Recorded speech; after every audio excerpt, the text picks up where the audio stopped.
ಅಂತ. ಕೊಡಗು ಜಿಲ್ಲೆಯ ಹಲವೆಡೆ ಧಾರಾಕಾರ ಮಳೆಯಾಗ್ತಾ ಇದೆ. ತಲಕಾವೇರಿ ಭಾಗಮಂಡಲ ವ್ಯಾಪ್ತಿಯಲ್ಲಿ ಮಳೆಯ ಅಬ್ಬರ ಜೋರಾಗಿದೆ.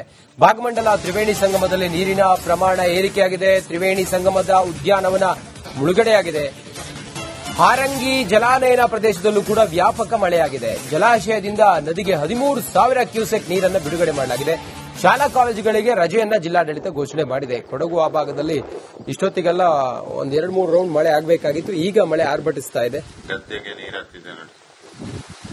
ಇನ್ನೊಂದು 2 ಮಳೆ ಬಂದ್ರೆ ನಾಪಕ್ಲು ಭಾಗಮಂಡಲ ರಸ್ತೆಯಲ್ಲಿ ನೀರು ಬರುವ ಸಾಧ್ಯತೆ ಇದೆ.